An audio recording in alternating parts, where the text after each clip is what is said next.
দ্বিতীয়বারের মতো সুমনাকে বিয়ে করে বাবার বাড়িতে যখন হাজির হয়েছিলাম, খুব ভয়ে ভয়ে ছিলাম বাবা মা আমাদের সম্পর্কটা মেনে নিবে তো। প্রথমবার যখন সুমনাকে বিয়ে করেছিলাম তখন তো দুবাড়িতে কুরুক্ষেত্র চলছিল। বাবা মায়ের একমাত্র মেয়ে সুমনা লেখাপড়ায় খুব ভালো। বাবা মায়ের খুব ইচ্ছে ছিল সুমনার লেখাপড়া শেষ হলে ভালো একটা চাকরি পেলে সুপাত্র দেখে বিয়ে দেবে, কিন্তু চঞ্চলা মনে প্রেমের ছোঁয়া পেয়ে সব কিছু উলটপালট হয়ে গেল। কোনো এক পরন্ত বিকেলেই সুমনাকে দেখে খুব ভালো লেগে যায়। তখন থেকে মনটা ছটফট করতে থাকে কখন সুমনাকে দেখতে পাবো। দূর থেকে অনুসরণ করাটা হয়তো সুমনাও বুঝতে পেরেছিল, তাই চোখাচোখি হতে হতে একসময় মনের কথাও দুজন দুজনকে বুঝতে পেরেছিলাম। আমরা দুজনে খুব বোকা ছিলাম, তাই প্রেমের সময়টা বেশি দীর্ঘ করতে চাইলাম না। ভালোবাসার অজানা মোহে দুজনে বাড়ি ছেড়ে পালিয়ে গেলাম। আমার বাবা সরকারি চাকরি করে, তার মধ্যে ভয় ছিল আমাদের ছেলে মানুষের কারণে তার চাকরিটা না হারায়। দুই ভাই এক বোনের সংসারে আমরাও অনেক সুখী পরিবার ছিলাম। আমি মাত্র ইন্টারমিডিয়েট সেকেন্ড ইয়ারের ছাত্র, আর সুমনা দশম শ্রেণীর ছাত্রী। আমার কিছু বন্ধুর সহযোগিতায় সুমনাকে বিয়ে করে এক আত্মীয়ের বাড়িতে গিয়ে হাজির হয়েছিলাম। আমাদের ভুলের জন্য আমাদের পরিবারে কি হবে সেটা চিন্তা করিনি, শুধু চিন্তা করতাম আমাদের হাতে পেলে মেরে তক্তা বানিয়ে ছাড়বে। সব ভাবনাকে ধুলোয় মিশিয়ে বাবা আমাদের বাড়িতে ফিরে যেতে বললেন। আনন্দে নাচতে নাচতে সুমনাকে নিয়ে যখনই বাড়িতে হাজির হলাম, ঠিক তখনই সুমনার বাবা মা আমাদের বাড়ি এসে হাজির। আমাদের পরিবার মেনে নিল ঠিকই, কিন্তু সুমনার পরিবার আমার বাবা মাকে ইচ্ছামতো গালিগালাজ করে ছাড়ল। সব কিছু দেখে সুমনাকে বললাম, সুমনা, তুমি কি আমার কাছে থাকবে নাকি তুমি তোমার পরিবারের কাছে ফিরে যাবে? সুমনা কাঁদো কাঁদো গলায় বলতে লাগলো, রোহান, আমি তোমাকে ছাড়া বাঁচব না। তোমাকে ছাড়া কাউকে স্বামী হিসাবে মানতে পারবো না। কথাগুলো বলতে বলতে সুমনা আমার হাতটাকে শক্ত করে ধরে রাখলো। কিন্তু সুমনার বাবা মা পুলিশের ভয় ও আমার বাবাকে জেলে ঢুকিয়ে চাকরি চলে যাবার হুমকি দেখিয়ে সুমনাকে জোর করে নিয়ে চলে গেল। সুমনাকে বাড়িতে নিয়ে গিয়ে অনেক অত্যাচার করে আমাদের ডিভোর্স করায়। সুমনাকে হারিয়ে সত্যি খুব ভেঙে পড়েছিলাম। বাবা মায়ের অপমানের কথা যখন মাথায় আসতো তখনই নিজেকে শেষ করে ফেলার চিন্তা করতাম। একদিন সুমনা তার চাচাতো বোনের কাছে চিঠির মাধ্যমে আমাকে জানালো, রোহান, আমাকে ছেড়ে কোথাও যেও না, আমি অপেক্ষায় আছি। একদিন আমাদের ভালোবাসা জিতবে, শুধু সময়ের অপেক্ষা।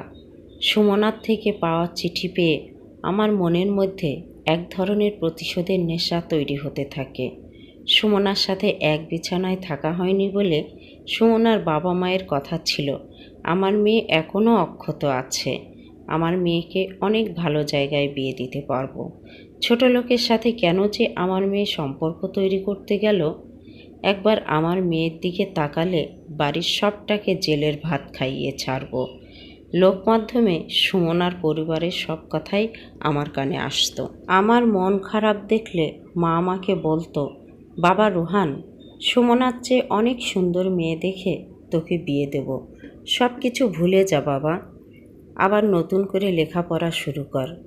সুমনার বাবা গালিগালাজ দিতে দিতে আমার বাবার গায়ে হাত তুলেছিল। বাবা কিন্তু সেই অপমান ভুলেনি। বাবা আমাকে বলতে লাগলেন, বাবা রোহান, তুই কখনো সুমনার ধারে কাছে যাবি না, তবে সুমনাকে একদিন আমার দরজায় নিয়ে আসবি, আর আমি সুমনার বাবা মাকে ডেকে সুমনাকে ভিক্ষা দেব, আর এটাই হবে আমার প্রতিশোধ। বাবার কথা আর সুমনার চিঠি সব কিছু আমার পক্ষে রায় হতে থাকে, শুধু সময়ের অপেক্ষা। সুমনার 18 বছর বয়স না হলে সুমনার বাবা মায়ের অপমানের জবাব দিতে পারছিলাম না।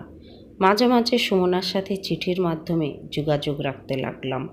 টাকা না থাকলে সমাজে কারো মূল্য থাকে না, তাই পড়াশোনার পাশাপাশি অনলাইনে টাকা ইনকামের চেষ্টা করতে থাকি।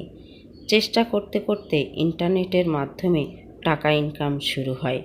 সেই সাথে বুকে সাহস তৈরি হয় সুমনাকে কাছে নিয়ে আসার।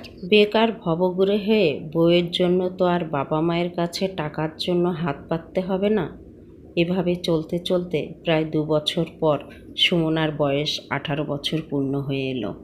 যেদিন 18 বছর পূর্ণ হলো ঠিক তার 2 দিন পরেই সুমনাকে নিয়ে আবারও পালিয়ে এলাম ঠিকই, ভয়ে ভয়ে ছিলাম, কারণ একবার চুন খেয়ে গাল পুড়েছে, তাই দই দেখে ভয় লাগে। সেই সাথে আবারও বাবার কথা মতো সুমনাকে নিয়ে বাড়িতে এলাম। বাবা সুমনার পরিবারকে ডেকে পাঠালো, সেই সাথে আশপাশের কিছু গণ্যমান্য ব্যক্তিদেরও।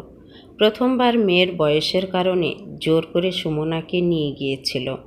এবার সুমনার বাবা মা যখন সুমনাকে নিয়ে যেতে চাইল, সুমনা সরাসরি বলে দিল সে তার রোহানকে ছেড়ে কোথাও যাবে না। সুমনার বাবা মা মাথা নিচু করে চলে গেল। আমাদের বাবা এভাবে আমাদের পাশে থাকবেন কল্পনাও করতে পারেনি। আমাদের পরিবার খুশি মনে আমাদের মেনে নিলেন। এরপর আমাদের জন্য নিজস্ব একটা ঘর বরাদ্দ হয়ে গেল। এতদিনের আকাঙ্ক্ষা সুমনাকে কাছে পাওয়ার প্রতীক্ষা শেষ হলো। এক অন্যরকম অনুভূতি আর ভালোবাসার মিলন ঘটল। এত ভালোবাসা পাওয়ার পরও সুমনার বাবা মায়ের জন্য খুব খারাপ লাগতে লাগলো। জানি একসময় সব কিছু ঠিক হয়ে যাবে, শুধু মাঝখানে কিছু তিক্ত স্মৃতি গেঁথে থাকবে সবার মনের অগোচরে।